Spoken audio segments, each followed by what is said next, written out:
네, 오늘은 아버지 주일입니다. 한 해 동안 수고하신 아버지들 모두에게 큰 위로와 또 큰 감사의 말씀을 드립니다. 우리 조국 한국에서는 아버지 그리고 어머니를 합해서 어버이날을 지키지만 우리가 사는 캐나다는 아버지 날 그리고 어머니 날을 따로따로 정해놓고 지키고 있습니다. 세계적으로 한 240개 정도의 나라가 있다고 하는데 그중에서 이제 이 아버지 날을 따로 정해서 지키는 나라가 한 70개국 정도가 됩니다. 물론 전체 70개국 나라가 다 이렇게 6월 셋째 주일을 지키는 것은 아닙니다. 유럽의 나라들 중에는 3월 달에 아버지 날을 지키는 나라들이 꽤 많이 있습니다. 자, 아무튼 이렇게 아버지 날 그리고 어머니 날을 따로 떼어서 지키고 있습니다. 어머니 날에는 몰이나 식당 또 상점 이런 곳에서 어머니를 위한 선물, 어머니를 위한 식사 이런 것들이 굉장히 많이 준비되고 또 많이 팔리고 그래서 좋은 식당들은 어머니 날에 다 예약이 완료되는 이런 일들이 우리 주변에서 많이 볼 수 있는데 그러나 이제 안타깝게도 아버지 날에는 그렇지 못합니다.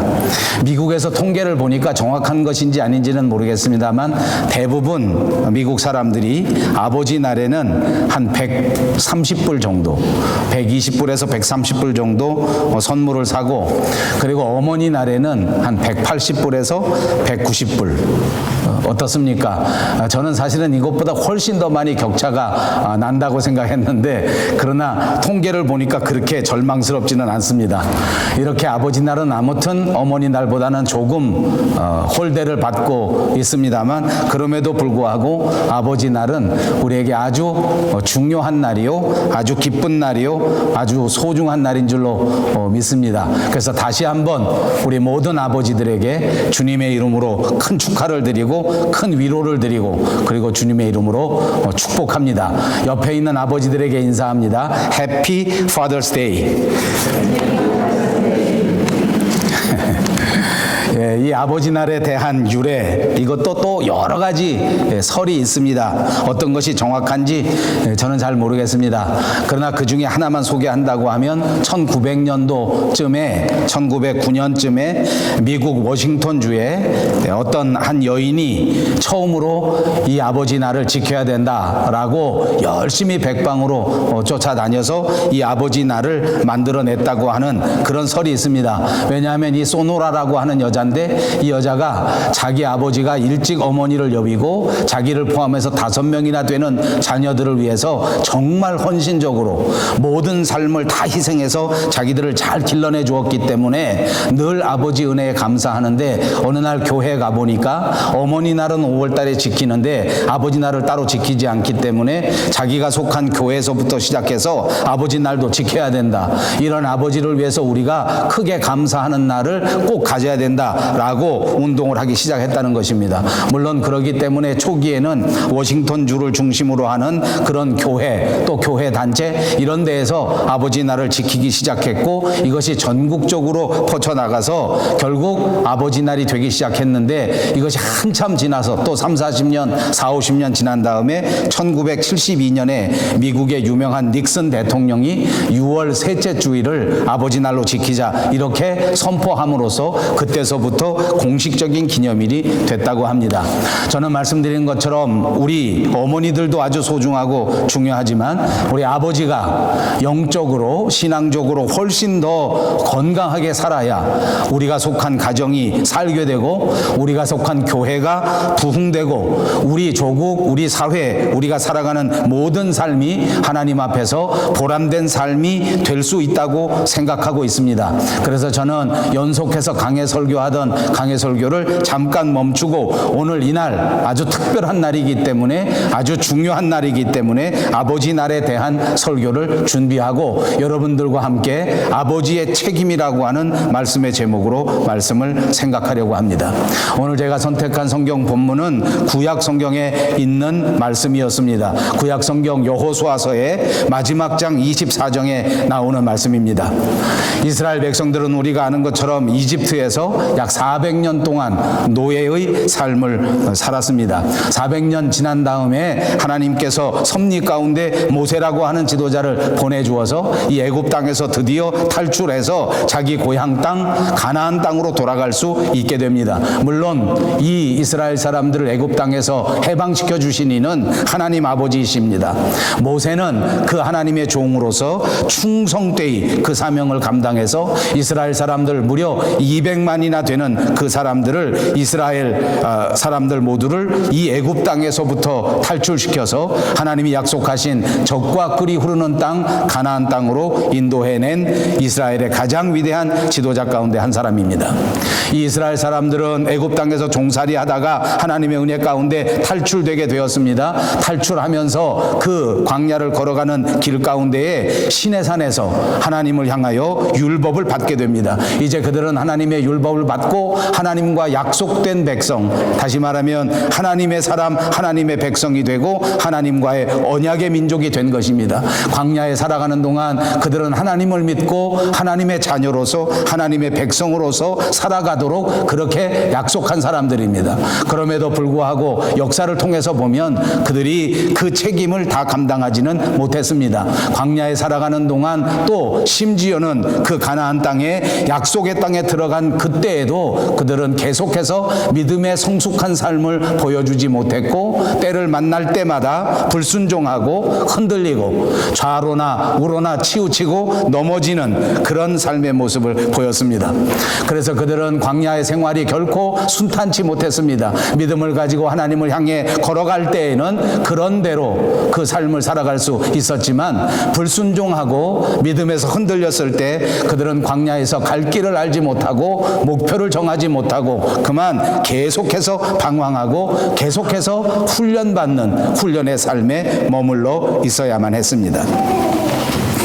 여호수아라고 하는 사람은 이 모세의 후계자였습니다. 그는 이스라엘 백성들을 이끌고 가나안 땅으로 들어가는 막중한 임무를 계승받은 지도자였습니다. 오늘 우리가 읽은 여호수아서 24장은 이제 그 모든 소중한 임무를 마친 여호수아가 자기 백성들에게 마지막 중심을 담아 설교하는 고별 설교의 내용입니다. 우리가 보는 본문 자체가 이 여호수아의 고별 설교라는 말씀입니다. 여호수아는 세겜 땅에 이르러 이스라엘의 모든 장로들, 모든 지도자들을 한자리에 불러 모았습니다. 그리고 우리가 읽지 않았지만 2절과 13절까지 계속해서 지나간 민족의 역사, 신앙의 역사를 요약해 주고 있습니다. 하나님께서는 이스라엘 백성들을 선택하셨고 이스라엘 백성들을 하나님의 백성으로 삼으셔서 끝까지 지키시고 끝까지 인도하시는 그 이스라엘 백성들의 아버지가 되신 것입니다. 지금의 이라크 지역 그리고 쿠웨이트 지역을 포함하는 갈대아 우르라고 하는 지역에서 믿음의 조상 아브라함을 선택하신 것입니다. 하나님께서 부르셨습니다. 하나님께서 찾아가셨습니다. 이렇게 하나님 앞에 부르심을 받은 아브라함은 이제 이스라엘 민족의 지도자가 돼서 이 이스라엘 백성들과 함께 가나안 땅에 들어와서 자식을 낳고 살게 된 것입니다. 우리가 아는 것처럼 그는 야곱을 낳았습니다. 야곱은 또다시 자기 자식들을 12명을 낳았는데 그 중에 우리가 잘 아는 요셉이라고 하는 사람이 애굽 땅에 들어가게 된 것입니다. 그는 애굽 땅에 들어가서 총리 대신이 되고 그때 가나안 땅 전체에 모든 사람들이 감당할 수 없는 그런 아주 막중한 기근을 당하게 되고 모든 사람들이 먹을 것을 얻지 못해서 모두가 다 이스라엘 사람들 민족 전체가 애굽 땅으로 피난을 올 수밖에 없었습니다. 그들은 애굽 땅에 들어와서 정상적인 국가의 민족을 유지하지 못한 채 애굽 나라 사람들의 종이 되고 애굽 나라 사람들의 노예가 되는 그런 처지에 빠지게 된 것입니다. 그래도 먹을 것이 없었기 때문에 그들은 이방 나라에 가서 그만 그들의 노예 생활을 하면서 그렇게 밥을 먹고 살았습니다. 그들은 하나님의 택한 백성이었지만 하나님을 잃어버리고 오로지 먹고 사는데 집중할 수밖에 없었습니다. 나를 나라를 잃어버리고 먹을 것이 없는 불쌍한 형편이었기에 그들은 자기 하나님을 까맣게 잃어버린 채 그 애굽 땅에 있는 우상들을 섬기게 되고 그 애굽 땅에 있는 귀신들을 섬기는 그런 사람들로 전락하게 된 것입니다. 그러다가 그들은 다시 모세라고 하는 위대한 신앙의 지도자를 만나게 됩니다. 하나님의 부르심 가운데 모세는 다시 애굽 땅으로 가 이 사람들을 하나님의 약속의 땅으로 데려오는 그 엄청난 역사를 시작하게 되었습니다. 모세에서부터 시작한 애굽을 탈출하는 이스라엘 백성들의 역사는 그 다음 여호수아에게 이어지고 여호수아를 통해서 드디어 약속의 땅 가나안에 이스라엘 백성들이 들어오게 된 것입니다. 하나님의 백성은 이렇게 역사적으로 볼 때 혈통으로 되어진 것이 아닙니다. 하나님의 백성은 믿음으로 되어지는 것을 믿으시기를 바랍니다. 그러므로 하나님의 백성이 된다고 하는 것은 믿음으로 하나님을 받아들이고 믿음으로 하나님을 영접하는 것을 의미하는 것입니다. 사람이 계획하고 사람의 뜻으로 사람의 육정으로 사람의 욕심으로 하나님의 사람이 태어날 수 있는 것이 아니라는 말입니다. 오로지 하나님의 백성은 하나님의 계획 가운데에서 태어나는 것입니다. 하나님의 뜻에 의하여 선택되어지는 것을 꼭 믿으시기를 바랍니다. 오늘 우리를 선택하셔서 하나님의 아들을 삼고 하나님의 딸을 삼아주신 위대하신 하나님의 귀한 경륜을 다시 한번 찬송하고 감사를 드립니다. 이제 하나님께서는 여러분을 선택하셔서 하나님의 자녀를 삼으시고 하나님의 백성을 만들어 주셨습니다. 우리가 잘 아는 요한복음 1장 12절에는 이렇게 말씀합니다. 영접하는 자 곧 그 이름을 믿는 자들에게는 하나님의 자녀가 되는 권세를 주셨으니 이는 혈통으로나 육정으로나 사람의 뜻으로 나지 아니하고 오직 하나님께로서 난 자들이니라. 아멘. 아브라함은 원래 하나님을 모르는 사람이었습니다. 하나님을 알 수가 없는 사람이었습니다. 그러나 하나님이 택하셨고 하나님이 찾아가 주셨고 하나님이 부르셔서 하나님의 자녀가 되고 드디어 믿음의 조상이 되었습니다. 저와 여러분도 하나님과 아무 상관이 없는 사람들이었습니다. 우리가 하나님을 알지 못했지만 하나님께서 경륜 가운데 우리를 선택해 주시고 우리를 불러주셔서 오늘 우리가 하나님의 자녀가 된 것을 분명히 믿습니다. 오늘 우리가 선택한 성경 본문에서 여호수아가 말하는 것이 무엇입니까? 우리가 같이 읽은 성경 본문 14절 말씀에는 이렇게 말씀합니다. 그러므로 이제는 여호와를 경외하며 온전함과 진실함으로 그를 섬기라. 너희의 조상들이 강 저쪽과 애굽에서 섬기던 신들을 치워버리고 여호와만 섬기라. 이스라엘 조상들이 메소포타미아 지방에 있을 때에나 또는 애굽 땅에 있을 때에나 여호와를 섬기지 않았습니다. 하나님의 택한 백성인데도 불구하고 하나님을 까맣게 잊어버리고 살았던 것입니다. 이것을 여호수아가 지적한 것입니다. 오늘 우리가 하나님의 부르심을 받았지만 우리가 살아가는 삶의 모습은 부끄럽기 짝이 없는 것입니다. 나를 믿고 삽니다. 세상을 바라보고 삽니다. 하나님을 믿노라 하면서도 절대 하나님의 뜻을 따르지 않습니다. 이것이 오늘 우리를 살아가는 크리스찬들의 모습과 바로 이 이스라엘 사람들과 그리 많이 다르지 않습니다. 이것이 안타까운 일입니다. 이것이 슬픈 일입니다.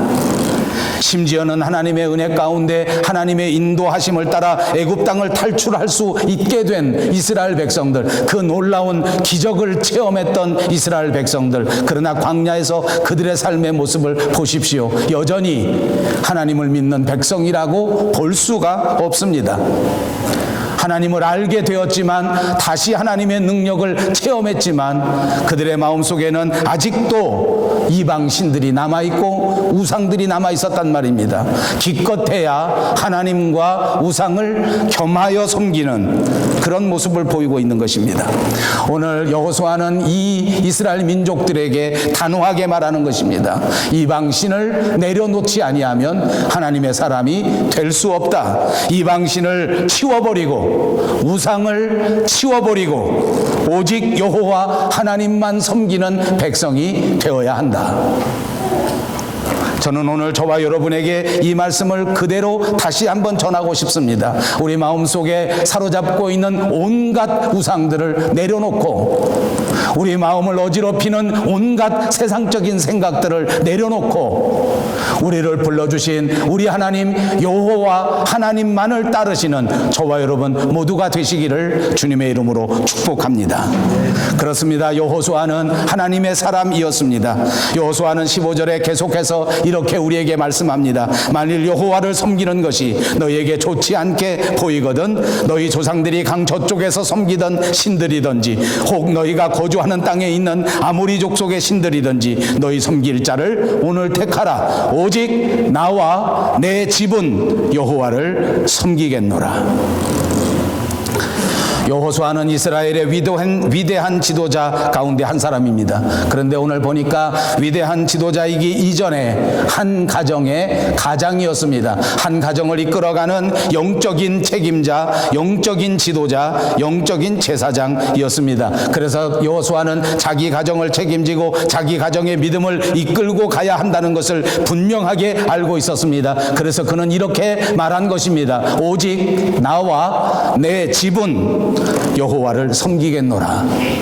오늘 이 아버지 날에 모든 아버지 여러분, 이 여호수아의 고백처럼 우리도 나와 내 집이 우리 하나님 여호와만을 섬기겠다고 하는 결단, 비전, 계획, 꿈을 다시 한번 새롭게 하시기를 바랍니다. 나와 내 집은 여호와를 섬기겠노라. 그렇습니다. 제사장은 하나님과 백성들을 중간에 서서 중보하는 사람들입니다. 그러니까 하나님께 제사 지내고 하나님의 뜻을 백성들에게 가르쳐주고 백성들의 소원을 하나님 앞에 아뢰는 사람, 그것을 제사장이라고 하지 않습니까? 그러니까 제사장은 언제나 하나님과 가까운 관계를 가지고 있어야 합니다. 하나님을 섬기는 관계를 이루고 있어야 한단 말입니다. 그러니까 이 아버지라고 하는 것은 한 가정의 제사장으로서 날마다 그 가정을 위하여 하나님과 친밀하게 지내고 하나님과 대화하고 하나님과 가까이 지내는 사람이 되어야 한다는 것입니다. 그리고 이렇게 살아갈 수 있도록 그 가정을 지키고 그 가정을 이끌어가는 그것조차도 아버지의 책임이라, 그것이 거룩한 영적인 책임이라 그 말입니다.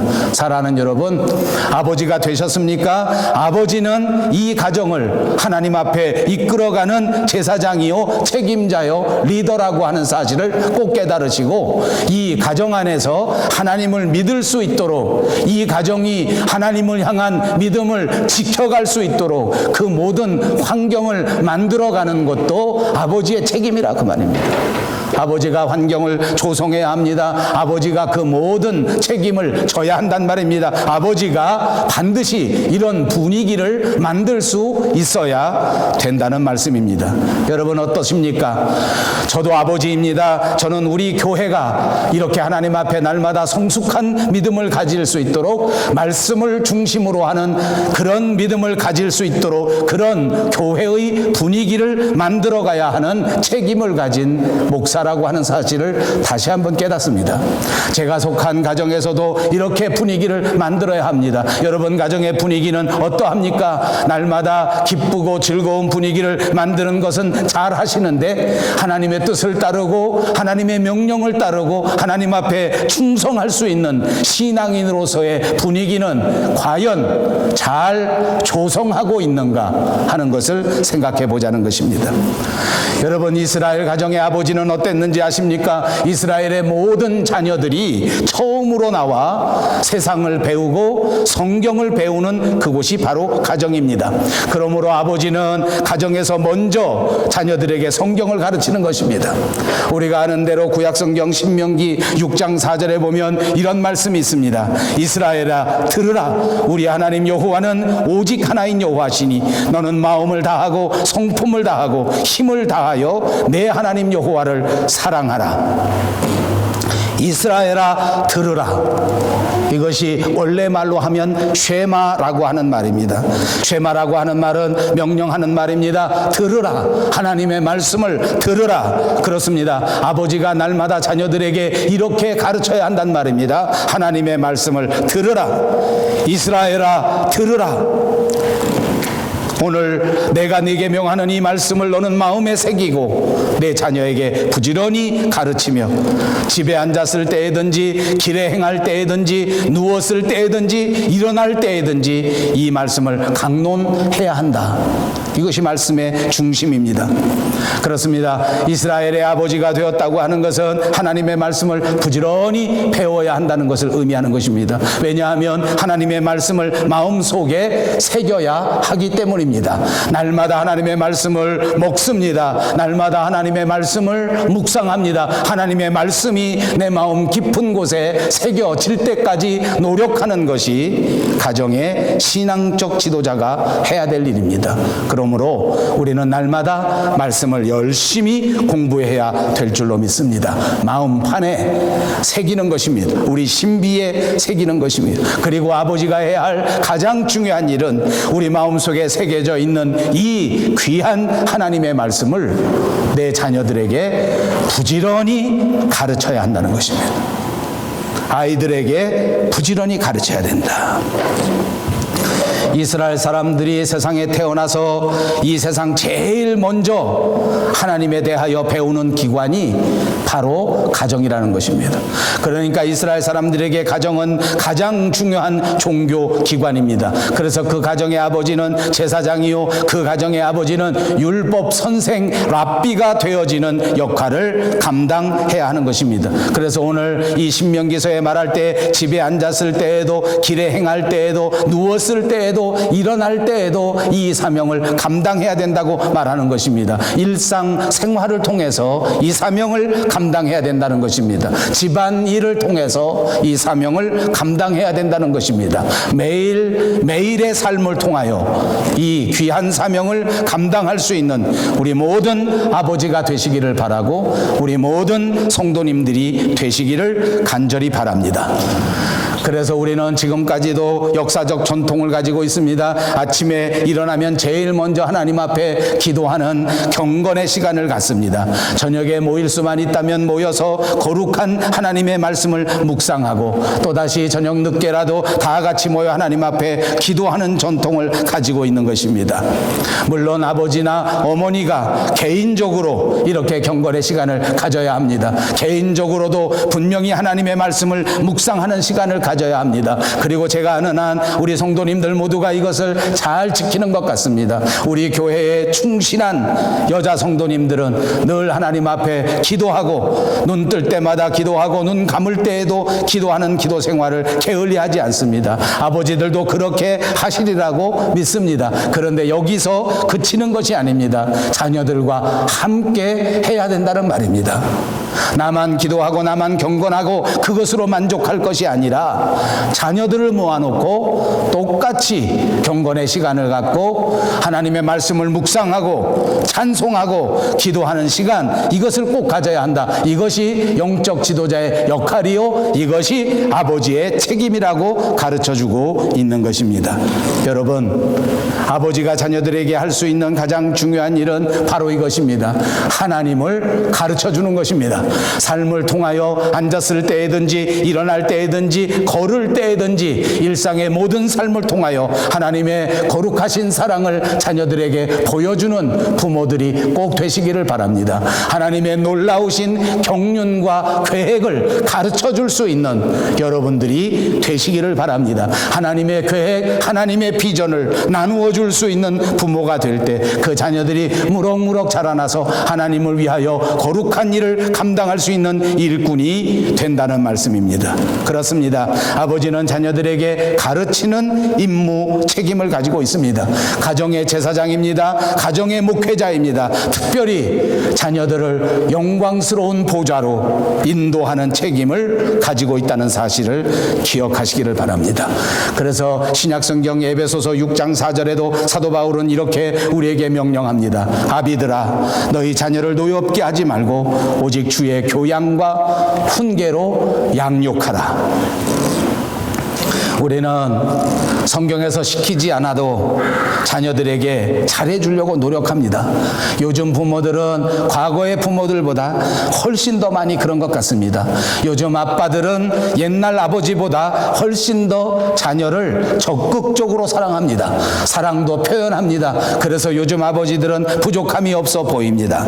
그러나 여러분, 우리 아버지들이 자녀들에게 해줄 수 있는 것 가운데 가장 소중한 것은 우리가 게을리하고 있는 것 같습니다. 그것은 다름 아닌 하나님의 말씀이요, 하나님을 향한 사랑, 하나님을 사랑하고 하나님의 말씀을 묵상하고 그 말씀대로 살아갈 수 있도록 도와주고 가르쳐주는 것, 그것이 우리 아이들에게 가장 좋은 것을 주는 것이라는 사실을 잊지 마시기를 바랍니다. 자식들에게 좋은 것을 주고 싶은 부모, 자녀들에게 무언가 귀한 것을 남겨주고 싶은 부모, 여러분, 그들에게 하나님의 마음을 심어주고 그들에게 하나님의 사랑을 나누어주는 것, 그것이 가장 소중하다는 사실을 꼭 기억하시기를 바랍니다. 여호수아는 이렇게 자기 가정을 위해서 훌륭한 제사장의 역할을 감당했습니다. 그러면서 또 소중한 것 하나가 있었는데, 자기 가정을 위해서 원대한 신앙적인 계획을 가지고 있었던 것입니다. 비전을 가지고 있었던 것입니다. 요즘 우리는 교회 다니면서 이 비전에 대하여 너무나 많이 들었습니다. 아마 이런 비전에 대하여 모르시는 분은 없을 것입니다. 그러나 오늘 저는 여러분들에게 도전합니다. 여호수아가 가졌던 위대한 비전, 이 비전을 다시 한번 보십시오. 오직 나와 내 집은 여호와를 섬기겠노라. 이것이 여호수아가 가졌던 하나님의 가장 소중한 비전이었습니다. 그가 하나님 앞에서 받은 자기 가정을 향한 가장 위대한 계획이었습니다. 여러분, 여러분의 가정에 어떤 계획을 가지고 있습니까? 여러분, 자녀들을 위해서 무슨 계획을 세우셨습니까? 아니, 여러분 스스로를 위해서 어떤 계획을 가지고 계시냔 말입니다. 과연 여러분이 가지고 있는 계획이 오늘 여호수아처럼 오직 나와 내 집은 여호와를 섬기겠노라 하는 계획과 비슷하시다면 여러분은 크게 성공한 것입니다. 여러분은 크게 성숙한 그리스도인이 된 것입니다. 그러나 안타깝게도 이런 계획이 아니고 너무나 멀리 떨어져 있는 계획을 가지셨다면 오늘 이 아버지 날에, 오늘 이 여호수아의 말씀에 우리 자신을 내려놓고 돌이키는 위대한 회개의 역사가 있어야 할 줄로 믿습니다. 이스라엘 사람들이 그랬습니다. 하나님의 종이었는데, 하나님의 사람들이었는데, 하나님이 세우신 영적인 계획은 이해하지 못한 채 오로지 세상적인 계획만 가지고 있었습니다. 땅을 얼마나 많이 확보하느냐 하는 계획, 돈을 얼마나 많이 쌓아놓느냐 하는 계획, 내가 어떻게 하면 부유한 삶을 살 수 있는가 하는 계획, 이방신을 섬기고 어떻게 하면 화려한 신을 가지고 올 것인가 하는데 집중하면서 살았단 말입니다. 이게 뭔지 압니까? 모두가 다 자기를 위한 계획입니다. 모두가 다 자기의 욕심을 채우는 계획이었단 말입니다. 여러분, 위대한 하나님의 계획은 뭔지 압니까? 나를 내려놓고 하나님을 따르는 것이 원대한 계획이라는 사실을 기억하시기 바랍니다. 오늘 저와 여러분에게 꼭 필요한 비전이 무엇인지 압니까? 내 욕심을 내려놓고 하나님의 나라를 위한 뜻을 세우는 것입니다. 나와 내 집은 오직 여호와를 섬기겠다. 자식들에게 좋은 집, 좋은 차, 어떻게 하면 그들에게 남겨줄까 하는 것이 여러분의 계획이 되지 말기를 바랍니다. 어떻게 하면 내 자식들에게 이 원대한 하나님의 말씀을 가르쳐 줄까? 어떻게 하면 이 크신 하나님의 사랑을 전하여 줄까? 이 사랑을 나누어 주고 이 말씀을 나누어 줄 때 여러분의 자녀들이 바르게 서게 되고 여러분의 가정이 바르게 서게 된다고 하는 사실을 꼭 믿으시기를 바랍니다. 그렇게 할 때 여러분이 하나님이 세우신 아버지로서의 역할, 책임도 온전히 감당하는 것인 줄로 믿습니다. 예수님께서는 우리에게 두 아들의 비유를 주셨습니다. 누가복음 15장에 있는 탕자의 비유입니다. 여기 세상적인 아버지 그리고 하늘의 아버지가 서로 겹친 것이 있습니다. 둘째 아들이 바깥에 나가 모든 것을 탕진하고 이제 회개하고 돌이킬 때에 이렇게 말하지 않습니까? 내가 하늘과 아버지께 죄를 얻어사오니. 그렇습니다. 이 아들의 고백을 보십시오. 하늘에 있는 아버지 그리고 인간의 아버지가 완벽하게 겹치게 되어 있습니다. 여러분 보십시오. 이 세상에 살아가는 아버지에게 이 말씀은 엄청난 위로가 됩니다. 우리는 아버지로서 이 세상에서 하나님처럼 내 자녀들에게 영향을 줄 수 있다는 엄청난 신분을 가르쳐 주는 것입니다. 우리가 비록 연약할지라도 우리가 비록 완전하지 못할지라도 우리는 적어도 내 가정 안에서 하나님을 대신할 수 있는 존재입니다. 사랑하는 장로님들, 교회 지도자 여러분 명심하십시오. 여러분들은 이 교회라고 하는 큰 가정 위에서 적어도 하나님처럼 모든 성도들에게 영향력을 줄 수 있는 하나님이 세워주신 일꾼이란 말입니다. 얼마나 큰 위로인지 모릅니다. 그러나 동시에 이것은 우리에게 거룩한 부담입니다. 이제 우리는 가정에서 하나님처럼 살아야 합니다. 이제 우리는 교회에서 하나님처럼 섬김의 본을 보여야 합니다. 사랑하는 여러분, 모두가 하나님처럼 본을 보일 수 있는 여러분 되시기를 주님의 이름으로 축복합니다.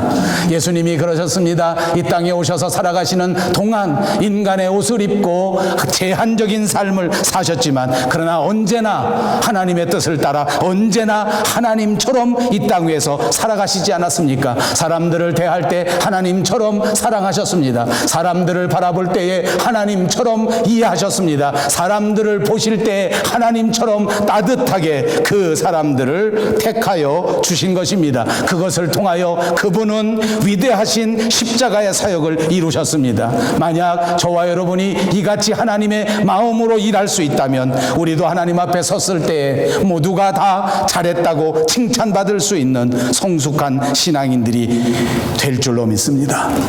저와 여러분이 살아가는 오늘의 시대는 정말 진정한 아버지를 찾아볼 수 없는 시대입니다. 우리 시대 속에 진짜 아버지는 꼭 필요합니다.